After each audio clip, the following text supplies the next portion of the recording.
How you doing, man? Hey man, good. How are you?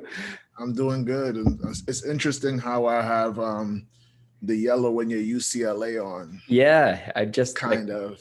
our aesthetic has always got a little bit of parallel to it somehow, even though we change backgrounds every other week. It's great. Every other week. I was literally trying to, I don't know, my camera was freezing, the other camera that I told you I got, and it worked perfectly for this virtual presentation I did. So I don't know if it's like I have too many things open or whatever the case may be. Mm. It tends to pull a lot more power than I thought. I will figure it out one of these days. One of these days, I'll get it. But Yeah. what's good with you? What's new with you? Uh, Gosh, it's reading week at McMaster, so I've got a little bit of space in my schedule from now until next Sunday, where It's I'm. called what? What is it called? It's like spring break. We call it reading week up here It's in called Reading Week. reading week. Yeah, I never heard of that. to Interesting. encourage studying, I think. Mm, Instead of calling it spring break, it's yeah, which actually, now that we're in a pandemic, there's not a whole lot of things to do in the middle of winter in Canada that aren't reading, yeah. when you can't socialize or you can't go hang out with anybody. So it might be a productive week for people, and I'm hoping to make it one for me. I got Yeah. a creative work. I want to have the itch, and I feel like I've been teaching for a long time, and now I want to write again. I want to produce something new again. And so actually I'm in a hotel room here in I Montreal. see that. I Uh, see that. I love Montreal. I can't wait to go back. Such a great My city. cousin lives in Laval. Oh yeah, right on. Yeah, yeah. So I love when I go out there. I stayed one time at a hotel right by the big mall over there. Yeah. There's a big mall. Yeah, I I know. forget the I don't know name what of it's it. called, but I know what you're talking about. Yeah, It's and it was interesting when I went out there because it was like I had to practice my French because not everyone there was speaking English. Yeah. And I'm like going through the store experience and like the customer's experience, and they're like talking to me in French, and I'm like, dag, like, how do I say dress shirt in Right. French, Right. and stuff like that. But it was cool. It was interesting. Yeah, dude. That's I was thinking about that this morning. Language. I used to speak French really, really well, better than I knew I did at the time. Like I went Hmm. to France, and when I came back from France, I didn't speak English for like a day or two. Wow. I was in French class and I was studying it, of course, but like I didn't. I took for granted that I had that fluency at one point, even if it was just a Hmm. little burst. And now I went for a walk to go and get a coffee this morning, and I'm practicing in my head. How do I order this coffee? Just because I want to say, like, I want the opportunity to practice French, but I also thought, often is the case, if somebody else speaks English and it's easier for them to speak English than it is for me to speak French, then the conversation like defaults to the easier language, right? So that Got it. we're going to talk in English, even if his English is Yeah. broken, because my Yeah. French is worse than his English is. And That makes sense. yeah. Anyway, I was just thinking like why is it that, we default to the easy one? Like, why isn't it the case that I get to say, I practice my French, and if I make a few slips and stumbles, I feel okay with that because I know the other person's like, no, he's trying to learn French. So I'm going to let him have some space. I might coach him. I might give him the right word if he needs it. Versus, I think the fear that I have a lot of times is like, oh, I'm wasting their time if I'm tripping over words or taking too long to think about things or asking them to repeat stuff. Like the day's got I to think get that's what going, it is. right? Yeah, I think that's the part. I think it's not so much the easy thing. It's Mm, like time and what's yeah. the most efficient way, because the reality is that development takes time. Mm, And so if mm-hmm. I care about your development, yeah, we'll take the time. But I Right. don't have time to worry about your development. We just got to get this conversation done. And so we don't have the space. There's no room for that part of it. And so I think that Right. I think sometimes when we think about it, our perspective, we can miss it by thinking we just took the easy way out. And it's like, that's not the easy way out. You just chose the most efficient Uh-huh. way to have whatever. And sometimes maybe at our default, going back to default, is easy, efficient, and not develop, and development is nowhere near the radar. Right. And so, so maybe that's the part where it's like, well, what are you developing? Or Mm-hmm. what's in development? And Right. and Right. automatically embedding the idea that time is automatically factored in, that it will take time. But we don't want to take time for anything. Like, we don't want to go and say, oh, well, I got to develop anything, right? It's like almost like this instant thing of like digital cameras and all these things. But back in the days when you took a picture, it wasn't, hey, I took a picture, let me see what it looks like. It was like, I took a picture, then I had to go and get it developed, right? You go and drop off the film at a pharmacy or something, Yeah. and then a few days later you get it back, and it's like, oh wow. And so there's a process. Yeah. Yeah. I Not think the instant. cost of technology is that technology has taken away time, which now also makes us devalue development. Ooh. Right? Yeah. There's no value in it anymore. Like, how do Yeah. I Yeah. value development when I've never seen it? And so I think that, and then here's the thing Huh. that I think is also frustrating, and I think we might be doing more harm than good because of something like time lapse on our phone. Because here's what happens: we want to show people the development. If I show you the process, you will have a greater appreciation for the product. Sure. Yeah. However, now because of time lapse, because we know people's attention span is not so long, we'll show you the process, but we show it in a time lapse lens so that you can see the process. And what happens is we don't realize we're still thinking it's fast because we just showed you the process quickly. You see what I'm saying? Yeah. Yeah. But imagine if you had to sit there and watch the amount of time it took to put together something great, right? It was almost like, hey, I want to know, how do you make a Rolex watch, for example? And imagine they showed you a documentary and it was like a 24-hour documentary. Real time, yeah. Like real time versus here's what it looks like sped up. And I think like that's the part where we don't see. And I wish we could see it, right? Like I'm fascinated when I hear stories about such and such movie took 18 months to produce, or this has been the script was written 3 years ago, then a year and a half later we went into filming, and then you don't see it till 3 years later, but you're watching something that took 3 years in the making, but it took you 90 minutes to watch it. Right.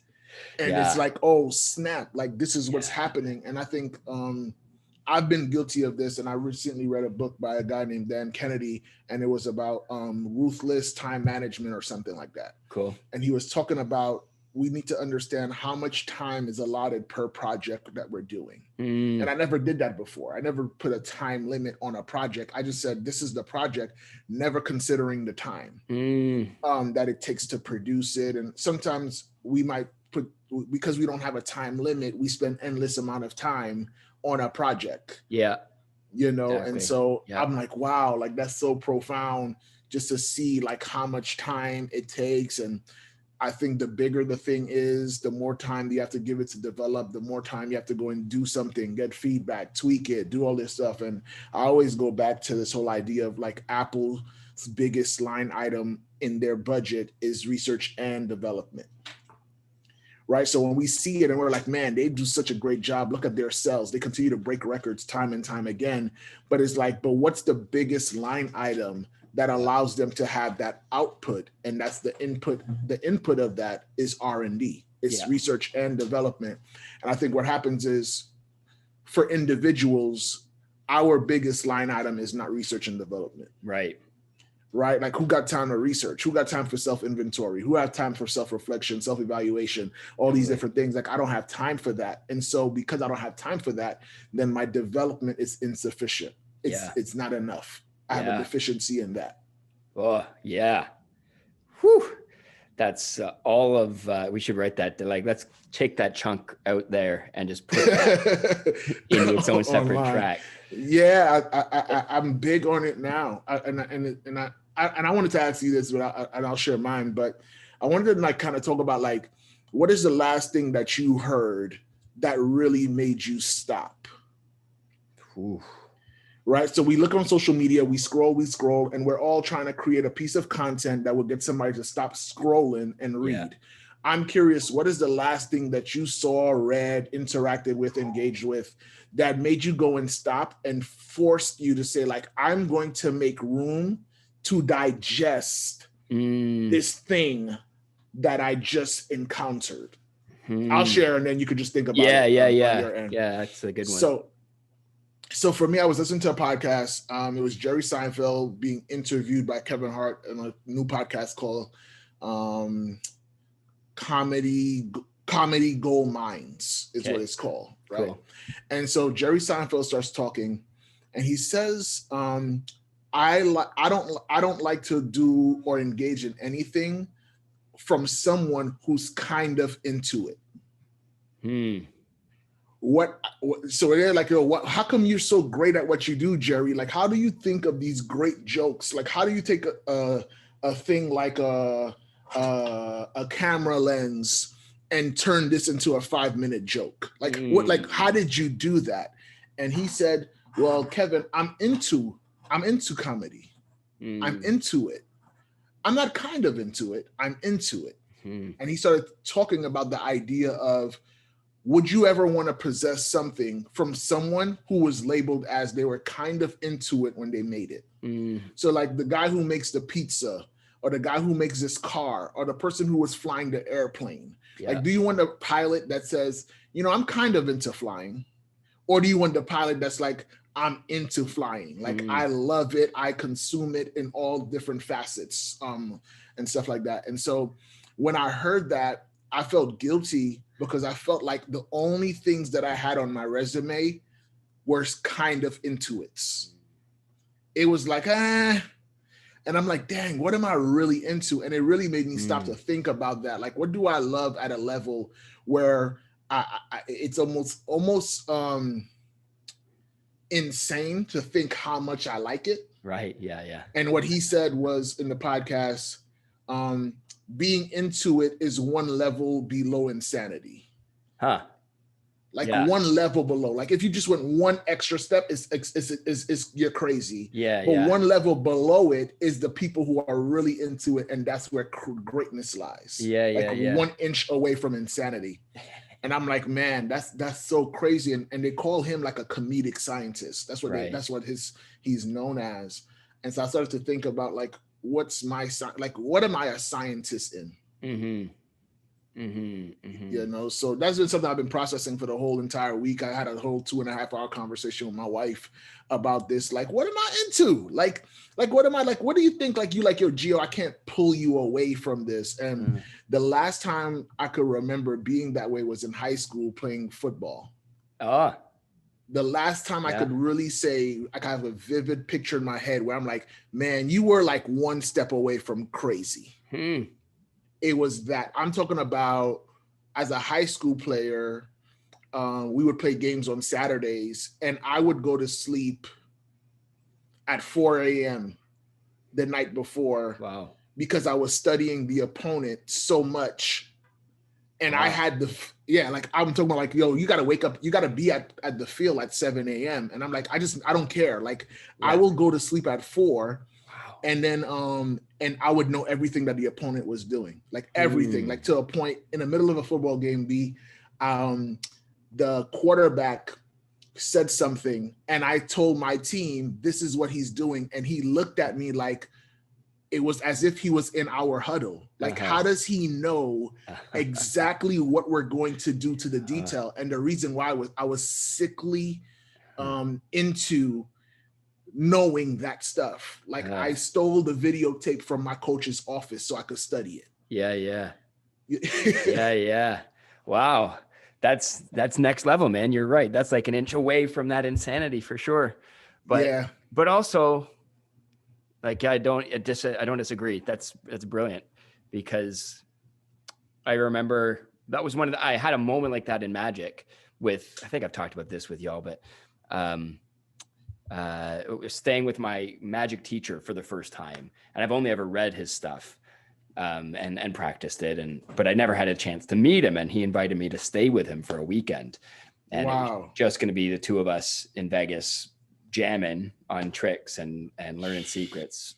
It was the coolest, dude. It was, and it opened my eyes in so many ways, not just to the world of a magician of his esteem and caliber, like what's his day to day, but also we watched after the first night of, just sharing tricks a little bit.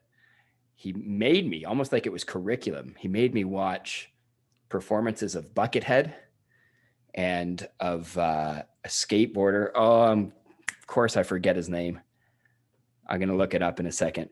A skateboarder, Rodney Mullins, who both these guys are just into it, right? Buckethead. I don't know if you're familiar with who Buckethead is. He wears a bucket on his head, long curly hair. He stands at like 7 feet tall, and he wears a mask, a white mask. So he's anonymous, so to speak. His and I've never seen anybody play guitar like that ever. And Paul says to me, I bet you wherever he is, Paul's my teacher, wherever he is right now, his guitar is in his hands. Like, I don't know where he is or what he's doing, but I put money 10,000 to 1 that his guitar is in his hands. And you think, yeah. And he goes, try to find a video. There's videos of cell phone footage from concerts. He puts out a new album every 3 or 4 days. He's what? Yeah. And I mean, like, original songs. His output is sensational. And Paul says, try to find him making a mistake on stage. There's zero footage of him making an error. And he plays like the most fast and complex, and it's beautiful. It's just incredible. And you think, we don't have any idea. He's producing the kind of product that, echoes how much process went into it. There's echoes of it. You have this moment of like awe, because there's a whole lot buried to getting to that level that we don't get to see. But at the same time, we don't get to see it, and we have no idea what that actual time for development looks like and what it takes to be that into it, to make the time to develop it. You know what I mean? Rodney Mullins is the same. He reinvented skateboarding, I guess, in the 80s, because his dad wouldn't let him skateboard. So he just did it in the garage, where you don't, like, he's in a square by, 10 feet by 10 feet. So all of his tricks are like balancing and spinning on the board and like things you just do on the spot. And it looks like he's dancing with a skateboard. And the guy like revolutionized, and he just spent hours and hours and hours in the craft. And for me, I was the biggest, like, open up your eyes to how you're spending your time and what it is you're trying to create. Like, whatever it is you are into, you better go into it. Otherwise, maybe it'll only be kinda, like you say. So that's my, like, that was a time related to your thing here, maybe, where I had that same eye-opening experience. And it's what I like, that actually has shaped most of my life since. Like, that single moment has, now when I talk to people, I love to challenge them to think about practices. Like, what we talk about this all the time. What are the things you do on a regular basis that produce these outputs? So anyway, that's really cool. Yeah. This got me on and I'm questioning, like, my question is, how do we get that back? Right. So I was 14, 15, 16 years old. Yeah. So this was 21 years ago that this was happening. And I think what listening to the podcast made me question was, where did it go? And I know last time, remember, we talked about this whole idea of, like, you were, as a kid, you're like a genius, and then the genius got beat out of us, or the environment took it from us in some way, shape, or form. Yeah. And I start to think about, like, we had all the ingredients and we lost them. And so now I'm thinking about this whole thing that Jerry Seinfeld is talking about. I even hear what you just said about, like, my whole existence is revolved around that. And I start to think, well, what if you weren't into it? What your existence currently would be lacking as a result? And then if it's that powerful, that it can go that far, Mm, then how come we haven't gone there again? right. Yeah. Yeah. Why do we lose it at all? Yeah, yeah. Like what? Like if it's, and maybe it was like in the moment. Like there's a book, Atomic Habits, talks about like, a lot of these things are in no, it's not in, it's I forgot which book it is, but it's a whole idea of like results often start off invisible before they're visible to all, right? Yeah. And so Yeah. if I knew that it was going to do whatever when I Yeah. did it, would that have changed it? And I think this is where I'm so big on the love aspect has to be there, Yeah. because I loved what I was doing.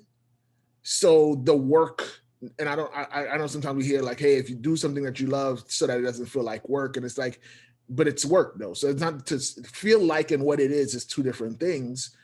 But I think like I really love football. To this day, I don't think there's anything, my wife is an exception. My belief in God and my love for him is an exception, right? But, and I'm saying that, and so maybe I'm saying that to cover my butt as well, but I don't think I loved anything on the level of me loving football. So in my whole time of high school, people would say like, did you have like that high school sweetheart? I said, I absolutely did. It was a brown ball with white lines on it. That was my love. Like that, my high school sweetheart was football. Yeah. It wasn't a Yeah. person. And it's like, well, I'm now wondering, what do I love on that level? Mm. And because I haven't been conscious of it, I'm not tapping into it. I'm not walking into it. And there's a lack of joy. Honestly, I've been experiencing this for like months now, of a lack of joy. Like I've kind of going through the motions, kind of like that whole thing about I'm kind of into it. Yeah. And then when I see someone who's into it, it's so attractive. I'm like, wow, like that's all you do? Yeah. Like you know every comedic legend. So like you talk to Jerry Seinfeld and you hear him talking about comedians from the 20s. Yeah. You're talking about the comedians. I forgot what of the names he mentioned, but you're hearing these names and I'm like, yo, like you weren't alive when that person was telling jokes. And it's like, yeah, but I'm so into it that I will visit the things that weren't around when I wasn't, like that was around when I wasn't around, because I love it so much. I need to know the whole entirety of this comedy history. Yeah. And I'm like, but what do I care about on that level? And maybe it's like for me, like marketing. When I talked to my wife, we started talking about marketing, and she said, that's your thing. I'm like, is it? She's like, yeah, like you read book from dead people about marketing and human psychology. And I'm like, maybe that is it. Like, I would pay to read stuff about marketing. I'm reading newsletters from Gary Halbert, who's no longer living, who wrote stuff on paper. Yeah. And things of that nature. So cool. That's like, I think that's the way to find it again. Because that's a huge question. Like that's the $1 million question, $1 billion now with inflation. Like you figure out how to help people tap into that.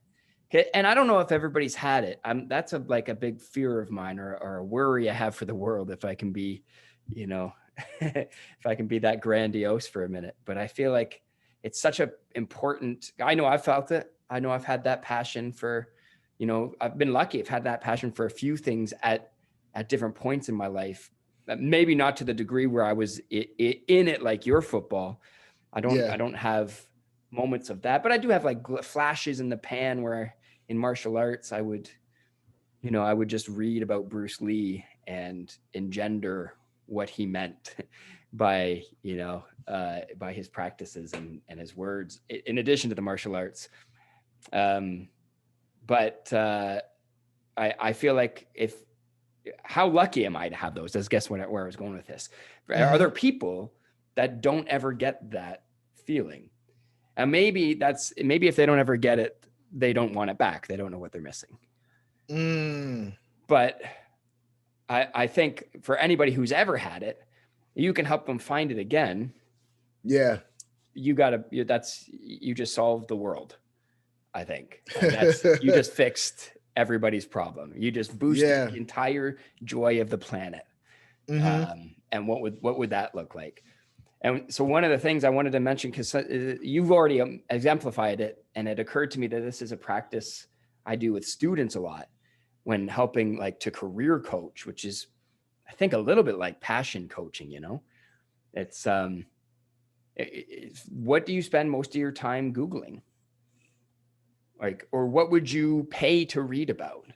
Like, what genuine questions do you have about the world or yourself? Or, you know, start with like asking a whole ton of questions, knowing that that process might lead to a door being opened where you find you get a peek of something that's really exciting, and you take another couple of steps towards that thing.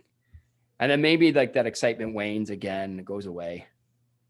But then you access another part of that questioning, a part of that genuine curiosity, like you do. And I think that's where you find the rabbit hole that's worth digging down. It's not so much about like necessarily creating. Jerry Seinfeld creates lots of comedy, but it's more about him being a student. It's more about him diving in first, learning, and then that leads to the creating and contributing back to the like, holy smokes, I guess this is like the whole model of academics. This is what people do. They study their whole lives until they become a PhD in a thing, and then they start writing the textbooks that they were studying their whole lives, you know? I think that's the big thing is like people don't have that like who's telling you that though? Right. Yeah, right. So when you say passion coaching, we say go get a career, go get a job. And I think and we're like, hey, you know what? That person is so lost out there. And and my question would be, where do you lose yourself? Oh, yeah. Instead of it being a negative thing, it's like, where do you lose track of time? Yeah. Where do you lose yourself where you just don't notice anything around you? And then what if I told you, let's freeze frame it for a second and then go and say, well, what if you intentionally went into the room versus I was just there and I had no idea? And maybe that's the place, the joy that you're seeking, the peace that you're seeking, where it's beyond monetary. It's the blood that runs through your veins, kind of thing. I believe we all have that. And what happens is that we just haven't been taught how to nurture it, develop it, and make something of it. And then the people who have are super successful, and it almost looks like a trick that they're able to stay there. We're like, yo, how do you stay there? And it's like, they can't explain it because no one has explained it to them. But they figured out, or they're self-aware enough to stay in their lane. But most people don't know what their lane is. And we normally repeat the lanes that have been shown to us. And if it doesn't look like what has been shown, then it's not a lane. Correct. 100%. I agree. 100%. I think there's a fear also that I can speak to for my own sake about thinking about finding the one thing, finding the lane or creating your own. And if it doesn't look like it, if you've never seen it before, then you don't think it is a lane. So in a sense, we have the idea of lanes already that exist. And we think, well, if I go in that lane, then I'm going to miss all these other lanes that might be really good lanes to go down. And so I'll think a bunch of myself, I still to this day, in a lot of my projects, I do this, but I'm like, I dance because I want to do all of them equally. Not that I don't have a lack of passion. It's that I have too much interest in going down all these different things, which go away from each other. And maybe they don't actually go away from each other, because I think in my sense, the my whole life's journey has been me choosing little bits of lane and then jumping out of them and then going in another lane and then jumping out of that one, maybe coming back to this one for a little bit, but probably going over here to a new one and going down all these little paths little by little. So I have dug a lot of really shallow wells in a broad field, as opposed to having one deep well all the way down. But I'm I don't regret that also, because I love, like, maybe my passion is tending to all of the lots of wells. That is my Yeah. lane. I don't know, but it's uh, like such an important thing. And I think all that comes down to, or comes back to, time, like where you want to commit the time for development. Like we said at Yeah. the beginning, that's such a cool connection. Learning a language, like, why is our society not more conducive? I mean, I know why. We're talking about efficiency. We're taking the path of least resistance, right? Right. In lots of ways. But what would it look like if we were, if we could go into a store in another country or another province and speak another language? And lots of times it is like this. But here in Canada, where English and French are so interchangeable, what would it look like if we actually paused and made space for other people to develop all the time? Like, what if we just slowed stuff down as a way of being? So not just with respect to languages, but if, somebody came into our store, if somebody wanted to learn something, we would just feel safer to ask. I guess that's what I'm Mm, getting at. How do we make it feel safer to ask, so people feel more comfortable with the learning, with leaning into to find the places that they're interested in, like to learn more, as that's opposed a tough one. to feeling that fear. Yeah. That's a tough one when societies everywhere, because I think if it felt normal around me, Mm-hmm. I would do it. But I'm constantly reminded everywhere that we don't have time. Right. So it's like, oh man, I ain't got time to do that. Oh man, I got to do that. Delegate, do Yeah. this. And I Yeah. think one of the things that in delegating that gets missed when it comes to business, when it comes to being efficient, is that delegating done well actually gives you time to do what you should be doing even more so. Yeah. Right.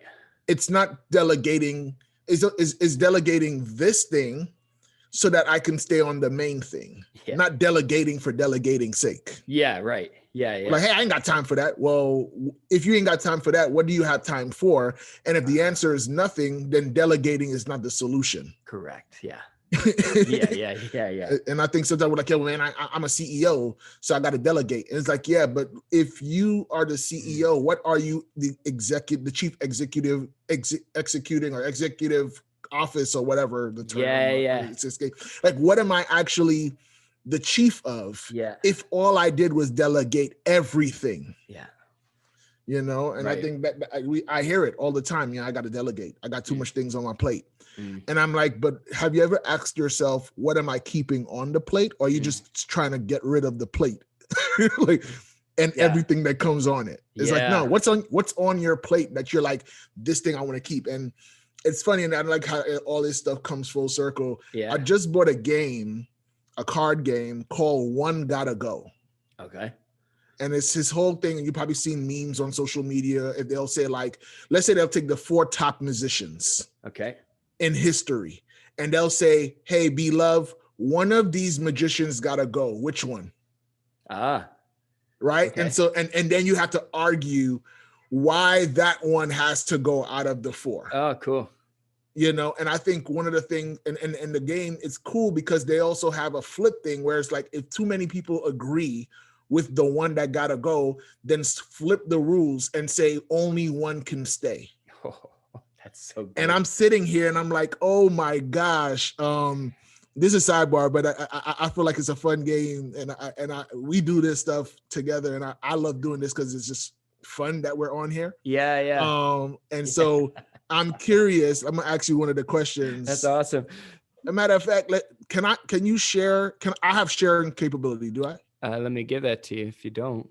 And I think it'd be cool to show it to people versus them like looking at me and saying, "What is he talking about?" I like this. Multimedia. This is a little different. We switching it up a little bit, man. Let me do this. Share this. Can you see these files? Yeah, here they are. All right, so here we go. So let's go here and say one gotta go. Can you see this card? I can see the bottom of the card. It's really, oh, my really bad. big. Let me change my sharing to the whole screen real quick. You can see it now? Yeah, we got it. All right, so let me close this. So one gotta go.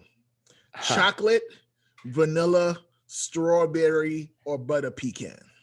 And we gotta pick one. So which one gotta go? And I have to make an argument for why I think Yep. it's got to go. Yeah. Well, so my obvious solution here, and I think one would be blind to miss it, is D, butter pecan. Has to go. Yeah. For a number of reasons. One, there are 3 foundational ice creams which have been passed down for centuries, in fact, and they are chocolate, vanilla, and strawberry. There's no room for butter pecan. It's a modern ice cream.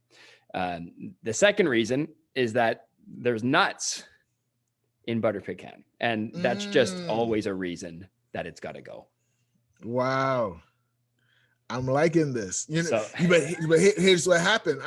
Tell me. Let me be the devil's advocate, the millennial in the room or something, and be like, hey, we're not like we're forward moving. And so yes, you know what, butter pecan has nuts in it and stuff like that. However, there are a little bit of each of these flavors in butter pecan, some way, shape, or form. And so we believe that butter pecan is a culmination of other flavors all in one.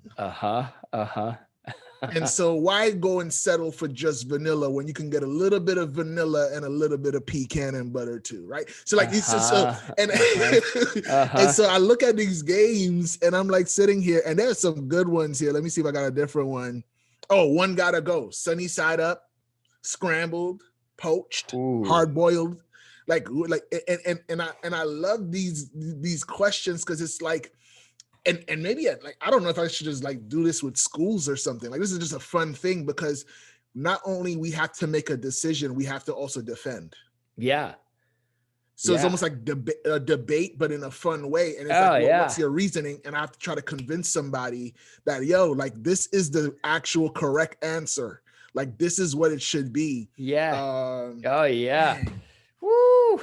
That's gold. My brain is lighting up right now, dude. This is totally for students, for like just perspective teaching and empathy teaching, and like because you could have people like you could change the rule like you say and have somebody argue one side and then immediately have to argue for another perspective, and it's that alone shows them they have the ability to shift perspectives on a dime.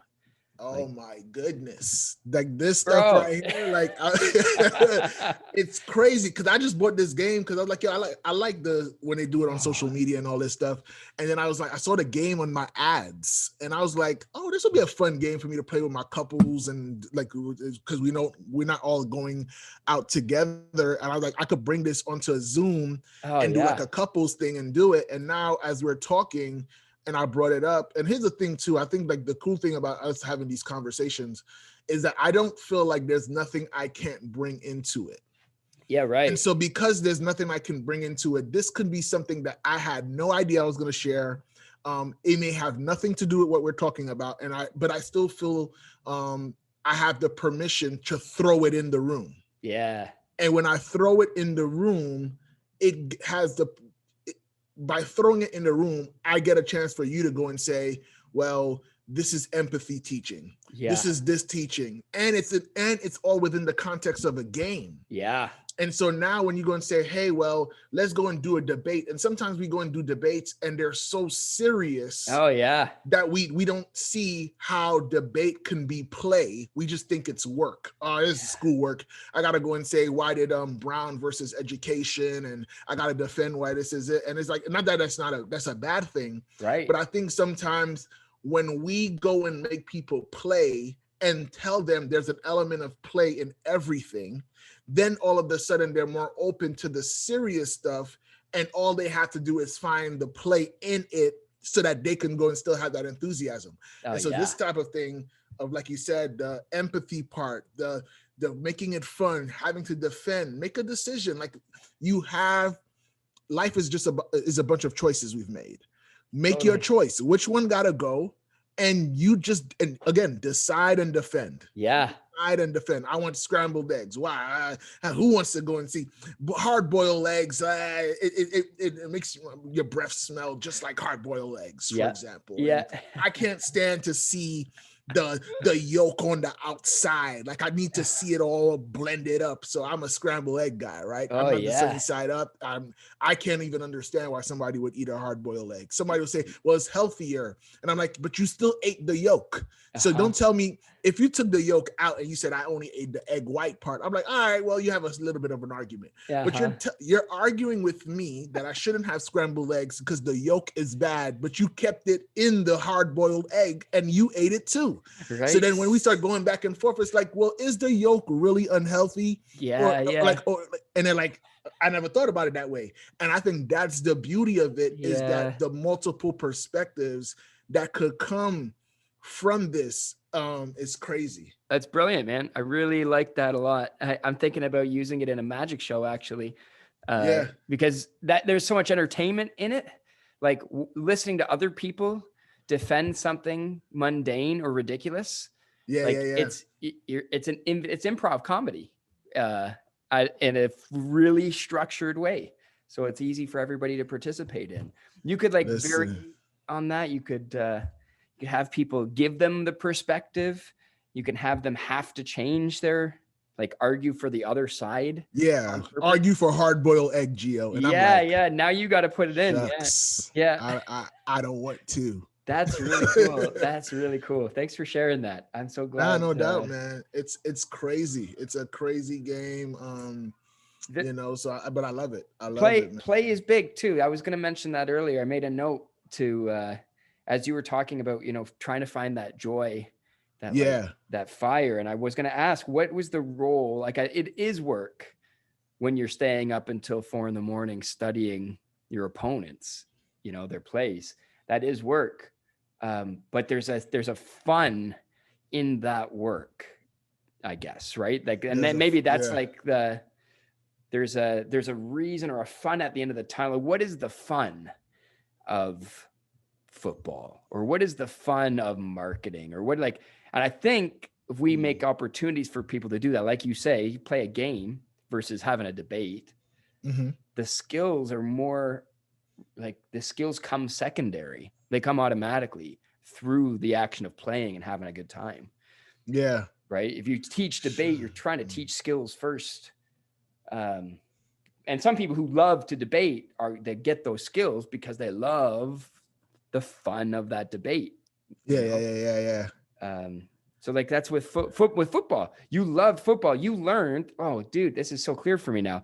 You're the voraciousness that you read, right? Your own study of marketing or of these self-help books or team coaching books, that all were skills you built by your love of football.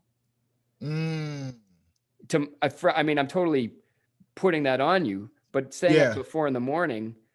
is a skill that most students don't have. Right. Because they never had the fire, that's thing that was pulling them through that skill development process. And you did, and now you have it. Now you maybe you don't play football in any professional context right now, but you still have, this hunger, this ability to not only learn and develop and continue that thirst for learning your opponent, whatever that is for you now, but also coaching and inspiring and turning around with the things you've learned and trying to get the team on board with them. Sheesh. And maybe this is a therapy for me in a sense. Selfishly. It's therapy for me too. I've seen myself in all of it. I need it because what you said about what was fun about it, right? It tripped me up when you said that because in my head I'm trying to break down what was fun about me studying film for that long, right? To break it down, I had a notebook with everyone's team stuff studying. I was and I don't know what it is and if I really go back, I feel like it stems from I love problem solving more than anything else. I love problem solving, and I think what happens is when I'm playing football and I'm studying, I'm trying to solve, I'm trying to beat you to your spot. Like I want to get there before you. I want to show you that how studious I am. Like I'm such a great student. I can go and position myself to predict this is going to happen, and my brain lights up when I'm correct. Like, oh my gosh, like look at that. I figured that out. That kind of thing. And it's crazy because it's like a war, and you're like, someone is telling me you can't do this. And I'm like, but I can study my way around it and figure it out. Like, I like that whole figuring it out. And I think I was back to when I was like 10, 11 years old. I wanted to be a hacker. Like, I wanted to be a computer hacker. Like, that's what I really wanted to do. Yeah. And it was to a point where I was going in, and this is me telling on myself. And so people, please don't judge me. I'm doing this.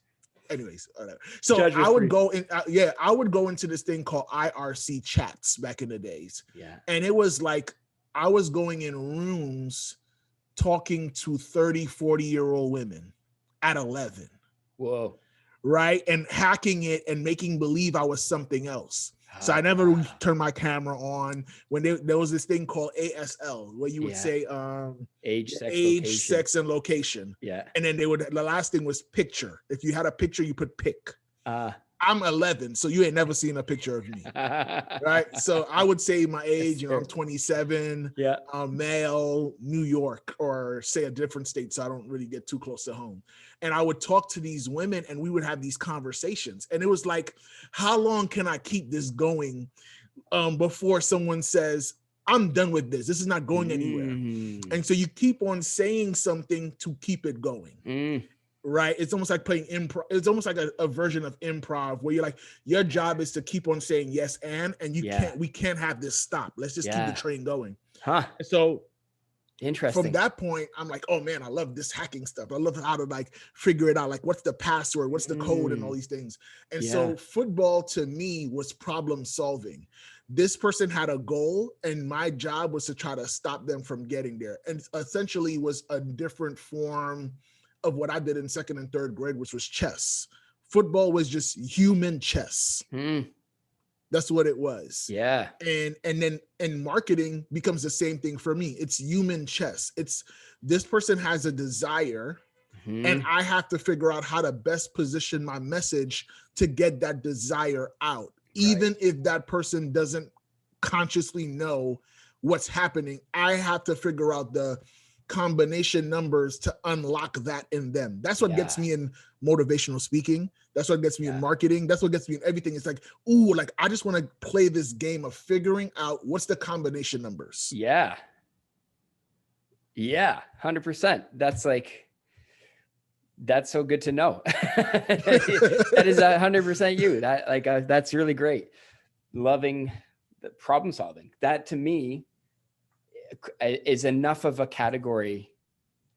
This is me, totally me, but I'm seeing myself in you right now. Yeah. I'm thinking about being into something, like Jerry Seinfeld being into comedy, being into problem solving feels like a thing. Now, it's my drug. You know what I mean? But there's so many different avenues, just like there's different avenues for comedy. And maybe that's the piece that you might feel is a little bit missing. Again, I'm totally projecting. It's like, there's not that one thing maybe that the problem solving is most showing up right now. It's just it's scattered a bit. But the good news is that if you know that that's what you're into, then the problem solving lane that you create is just a matter of footsteps away, because you've got the thing you're into already. You've been studying the things, that you're doing the Seinfeld researching comedians in the 20s. You're doing the Buckethead with a guitar in your hands just by virtue of that being a fire for you. And now the lane will have to appear. It's just like deciding what problem is most interesting to solve. Or maybe it's deciding to help people become better at solving their own problems because you are a problem solver. You like getting there first. That's whatever that looks like in whatever path. But anyway, I'm totally projecting on you and what you're identified in this chat. So I recognize that none of that might be true at all. But for me, this has been totally therapeutic. It's great, man. I'm telling you, I can't. I look at it and I was like, wow, like that's so crazy to me of that the commonality of it in Mm-hmm. everything that I do, from like metaphors to like why are you so good at metaphors? And I'm like, well, I'm so good at metaphors because it's a problem solving. Because the way I look at metaphors is someone has a seeing problem, Yeah. and the metaphor helps me to go and paint a different picture so they can see. So that's the problem. The problem is like you don't see the value in X, Y, and Z. So that's the marketing side. Right. Hey, Beloved does this amazing thing when he teaches brain sprouting. And it's like, well, why don't people understand the value of brain sprouting? That's the Right. problem. Yeah. Yeah. Now, through marketing's the channel and the messaging, where I'll say, well, let's go and paint a picture so that they can actually finally see what brain sprouting really is. Right. And to me, that's fun to Yeah. figure that out. Like to say, Dad, how do we say it? Like, I know brain sprouting, like what's their belief already about brainstorming? Well, no one Mm. wants to do brainstorming. No one wants to do this. It's like, but like how do we get them to see it that way? Well, I love Netflix and I love Facebook. Well, the features that Facebook comes up with came from a brain sprouting session. They just create the space to say, hey, we're gonna have a hackathon for Right. 24 hours. Nobody leaves the building. We're Yeah. ordering food, all Yeah. these things, and we're creating the space so that all of you can come up with a feature, and then at the end you're going to present it, and we'll see which one we all vote on will come up. And that's what gives birth to the different emotions, besides, because remember, Facebook was only just a thumbs up. Yeah. Now it's smiley face, ain't mad, heart, all this stuff, but that Yeah. came from a hackathon, Uh-huh. messenger hackathons. That's awesome. So creating the space for brain sprouting. So everything that you're using or engaging on right now was birthed in a brain sprouting session. For sure. Yeah. And if I can get you to see that all the things you consume that brings you joy does that, then all I have to do is help you with some parameters, some frameworks to allow you to be able to be the creator and not just be sitting down as the consumer of the brain sprouting, but you can be a participant. And I always say like this metaphor, LeBron James is on the court, he gets paid millions. The people in the crowd have to pay to watch him, and they don't get paid as much as he does. So the person in the playing field, the creator, always makes more than the consumer. Right. Yeah. Yeah. Yeah. Yeah. Just Yeah. so that I can make being a creator attractive. Yeah. Yeah. That's good. That's good. Fantastic.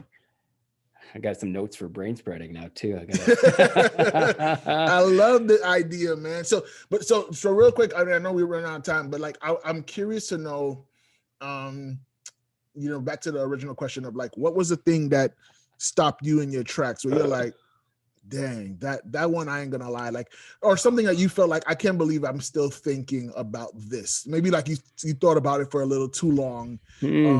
In terms of what another human being would say, like, I would have spent that much time on this. But what was something that, kind of hit you? Oh gosh, I got so off on a tangent. I don't. Yeah, we went in on another. Yeah, we went to a completely went down different highway. I love that so much, though. Gosh, I don't know that there's been. I'm trying to think of like what's happened in the week, even.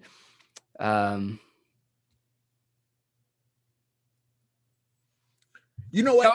I can offer one. You got one? One moment. Yeah, this was a moment that it's just so it's so commonplace, but it hit me differently this week. It was just a well-timed moment, I guess. So I was teaching leadership with some students, and we closed a 4-week program this week. And to start the program, I asked people I end every program with a challenge. And then I start every program with let's talk about your response to the challenge. What did you do or didn't do? How do you feel about that? And last week's challenge was go and build willpower. Do something that makes you uncomfortable. Doesn't have to be school related. Like, it could be hold your breath for 20 seconds and then go a little longer every day. Like, it could be simple, but do something that's a challenge mentally or physically. And came back and I said, so how is anybody want to share their challenges? And typically, depending on the students, of course, I'll get 1 or 2 responses. But in this case, there were 25 people, give or take. Like responses start coming into the chats. People start raising their hands on Zoom because they're so excited to share what they've done. And somebody's like, I play hockey, but I used to be afraid of jumping on the ice. And there was this little ramp in the middle of a pond near me. And so I just go and I start jumping over this little pond, and I fell over like 20 times, but I kept doing it. And I'm so proud of myself for that. Another person's like, I went and had a really open conversation with my boyfriend. I just told him a lot of pieces of me. I was like, oh my gosh. And another person is like, yeah, I started this exercise program. I really want to be healthier. And I know in the pandemic, these are high school students talking about, controlling their health in this way and doing all these things. And I was just like, it's so simple. It's just kids making decisions that are about things that are going to make them uncomfortable. And their energy is transformed by it. Like they are so lit up to talk about what they've done. And they're so proud of this energy. And they all did it. That's lucky, maybe. I don't know what it is. But for me, it just lit a fire under me and reminded me once again of the same lesson I need reminding of all the time. Like, am I leaning in to the things that make me uncomfortable? Am I building the right practices? Am I disciplined enough to make this magic for myself? Damn, to make this magic for myself. Like, that's huge. That is huge. I wanted to ask, like, because I think like you said, they were lit up to share. Yeah. And I wonder, like, is the thing that lights you up in the doing of it. Right? Like, because they did it and they had something to share because they were doing something. Yes. But what if I didn't participate, or what if I don't take on the challenge? What do I have to share? Right. And it's like, right. When you said that, I'm like, wow, like they're really into that. And like, I'm going to go and figure it out. Like, it's just an experiment that they engaged in. Totally. And to hear them be able to like kind of light up and say, and then the different types of diversity of how that looks like, right? Is totally. One person is like, it could be holding your breath. It could be like, I did 20 push-ups a day for 5 days straight. Oh, I had a real conversation with my boyfriend and really just put myself out there. I shared pieces of me with my boyfriend. And it's like, whoa, like what is, uncomfortable looks different to all of us. Exactly. But at the same time, that's common. We're all doing this together and going into this uncharted territory. Yeah, absolutely. And now that you mentioned a good point. Like, what if you didn't do the thing that's uncomfortable? It's like, well, maybe the thing, like, first of all, that's okay. We often choose not to do the thing that's uncomfortable. That's the whole point of the challenge. So it doesn't make you any less.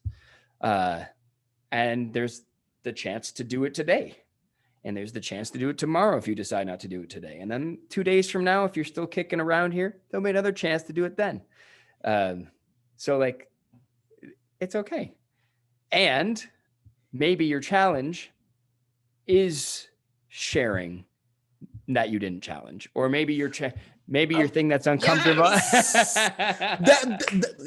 that was where I was about to go. I was about to say that if I didn't do the challenge, I still have something to share.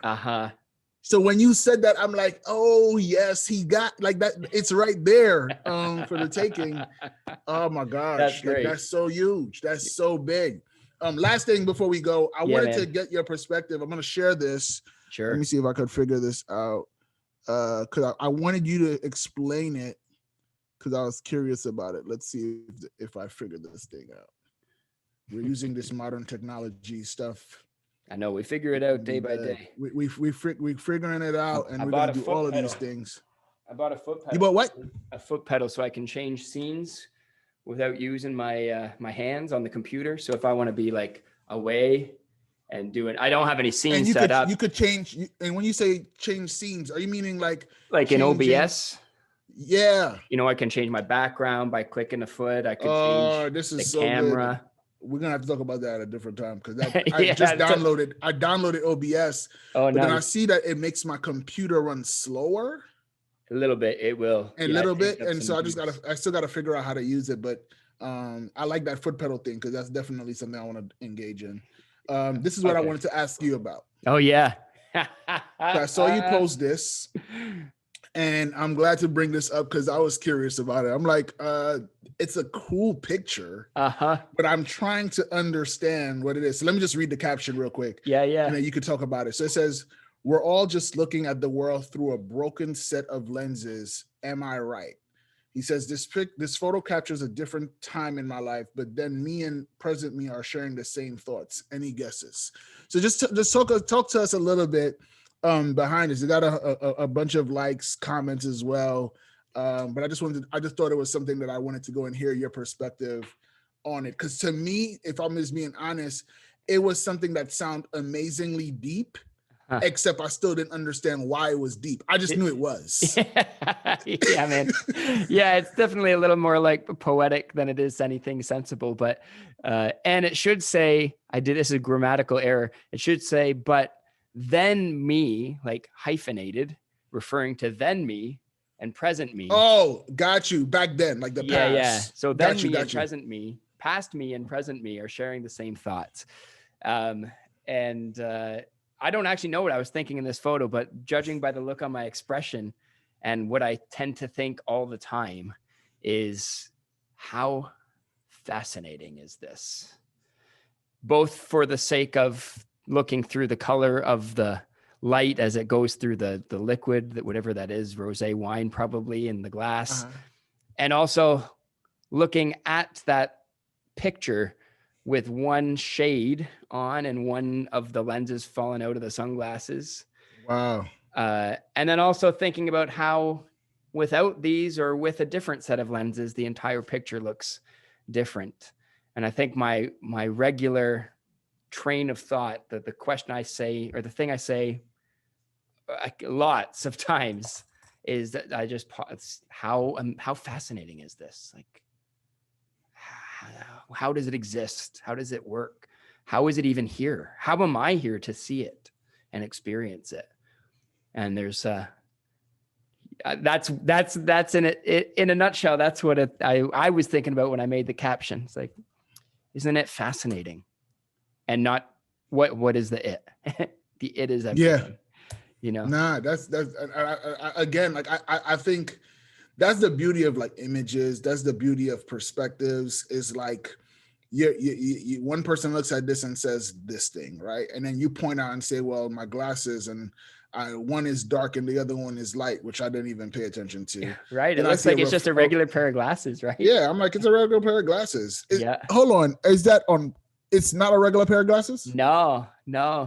Oh, It's my bad. one of the lenses. It's a silly picture, actually. Like, the context for this was an NSLC end of summer staff party, and one of the lenses fell out of my sunglasses, but I just kept wearing them to like be weird and silly. And then Patty, who you've met at NSLC, captured this photo and sent it to me. And I was like, oh, that's kind of fun. But I remembered, if you've ever worn one shade and having one one wide open eye, Yeah. it plays with your perception. It's Yep. because you're forming images with different light, reception. Mm-hmm. So yeah, man, That's it's just about crazy. perception. That is. That's all. It's just about, what are we thinking about? No, I like it. I like it, man. This has been fun, man. Always. To do yet another one. Again, I love doing these. And again, if you guys are watching this, comment, subscribe, share with somebody else, just so that you could just see the conversation. Like, these are unplanned, no rehearsal. We don't send notes to each other in the chat saying, hey, this is what's going to go in up next. Here's the alley hoop. I'm going to tell you what I'm about to say. Right. It's really just a motivational, inspiring improv session where we don't know where it's going, but we trust that it's going somewhere.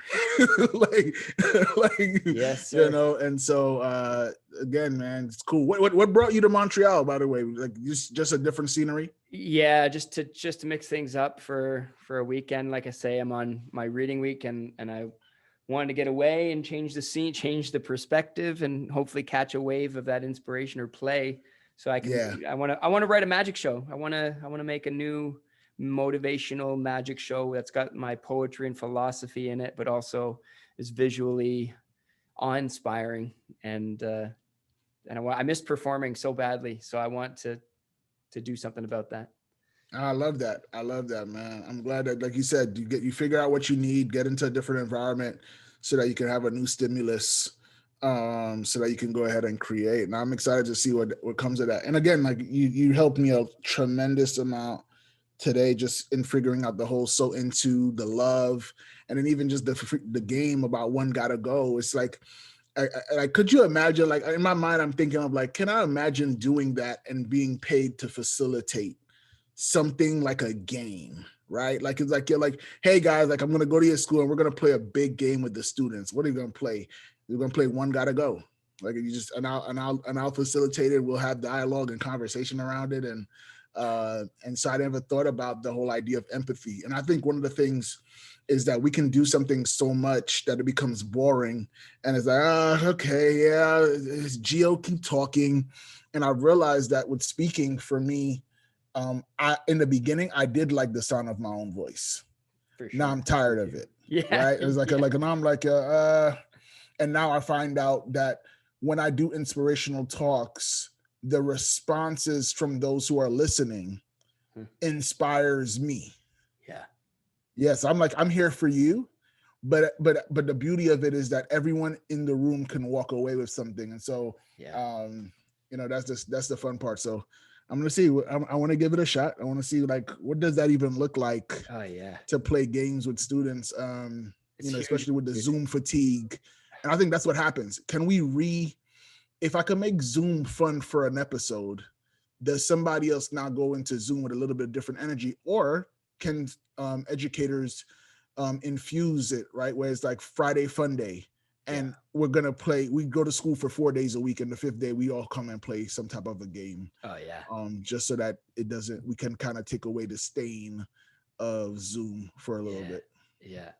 Oh, dude, you're onto some gold, I think, right there. And I'd say if there's more than one game, if you had 4 or 5, even 3, if you had 3 games like offerings that were hilariously fun and had the scaffolded messaging through it, like got more complex and all these lessons are popping up here or there.